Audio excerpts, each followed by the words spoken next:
Então, nessa semana, a gente vai estudar um pouco sobre a engenharia de características. Engenharia, nesse caso, no sentido de projeto, né? Sobre como utilizar as features, né? Em português, características, para melhorar o nosso modelo.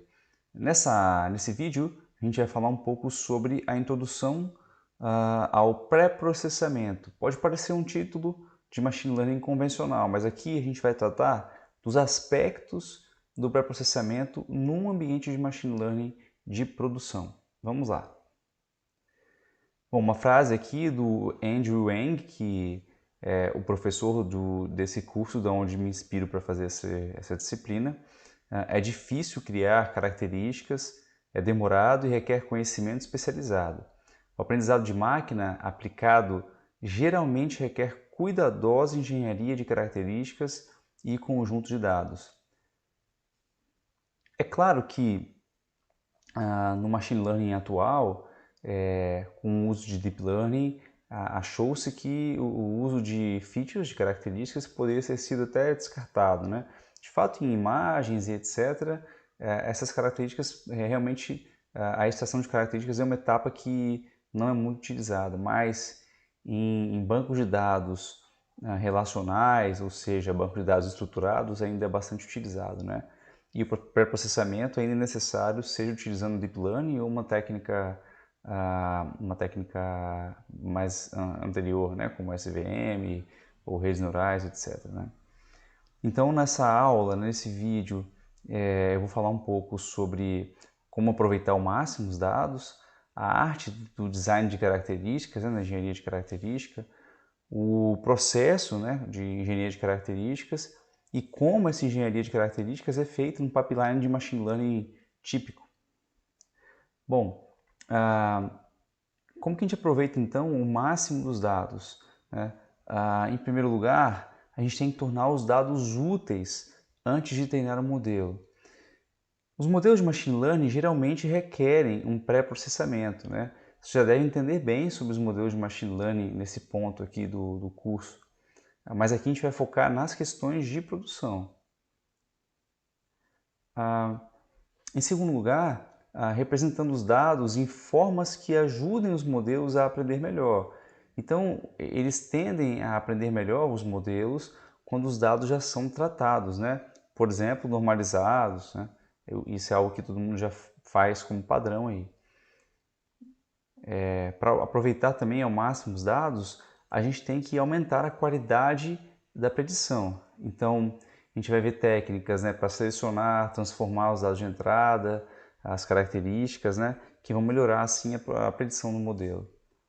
E, em último lugar, reduzindo a dimensionalidade, utilizando engenharia de características. Né? A redução de dimensionalidade, se você nunca viu, ela é pegar um banco de dados, por exemplo, que tenha 1000, sei lá, que tenha 500 características, você consegue se reduzir isso para 100, sem piorar o desempenho do modelo, né? Então é sempre desejável reduzir as características para melhorar o desempenho do modelo e isso também vai reduzir o custo computacional aí do seu modelo.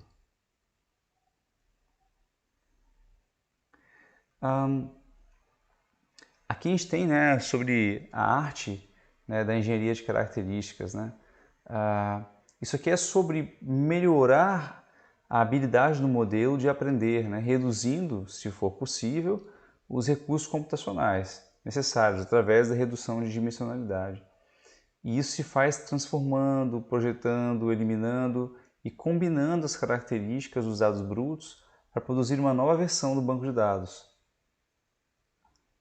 Então, em primeiro lugar, ali em cima, na parte de combinar features, né, combinar características, né, a gente faz transfere ou combina as características num novo espaço de características, seja através de normalização, seja através de utilização de mais de uma característica aí, ou mesmo através de redução de dimensionalidade com técnicas como PCA, por exemplo. Em segundo lugar, tem ali Tune Objective Function, que seria o ajuste adequado, né, na função objetivo.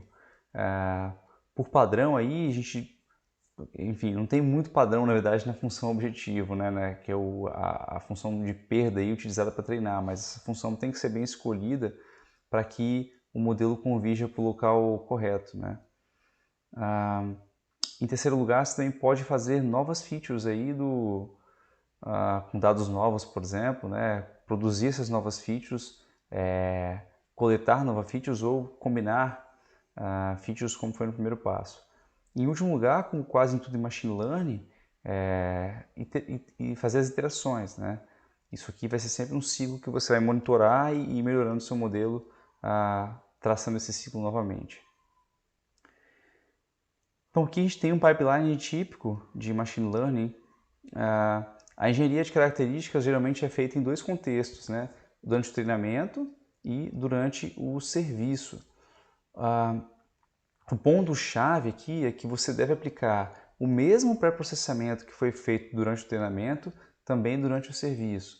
E aqui é algo que os alunos costumam errar bastante, aí, os iniciantes, né? Porque imagina, por exemplo, que eu vou fazer a normalização, né? A padronização dos dados, e eu vou, para todos os dados que entram em determinada característica, retirar a média e dividir pelo desvio padrão, né? Para que ele seja um dado normalizado. Ok, mas da onde eu calculei essa média e esse desvio padrão? Geralmente do conjunto de treino, né? Esse é o momento de treinamento ali. E na hora de servir esses dados, eu vou também fazer a retirada, né, subtração da média, dividir pelo desvio padrão, mas em vez de utilizar a mesma média de desvio padrão que eu utilizei no conjunto de treinamento, eu vou calcular, por exemplo, dos dados do serviço. Aí tem um erro bastante grosseiro, né? O que você tem que fazer é utilizar mesma média, mesmo desvio padrão, aqui é só um exemplo, é claro, né? Que você utilizou no conjunto de treinamento para utilizar também no conjunto de serviço. Então, o mesmo pipeline de pré-processamento feito no conjunto de treino tem que ser aplicado com os mesmos parâmetros no conjunto de serviço. Nunca esqueçam disso. Então, o ponto-chave aqui dessa apresentação, né? Os pontos-chave, né? A engenharia de características ela pode ser difícil e demorada, mas também é muito importante para o sucesso do seu projeto. Extrair o máximo dos dados por meio da engenharia de características permite o modelo aprender melhor.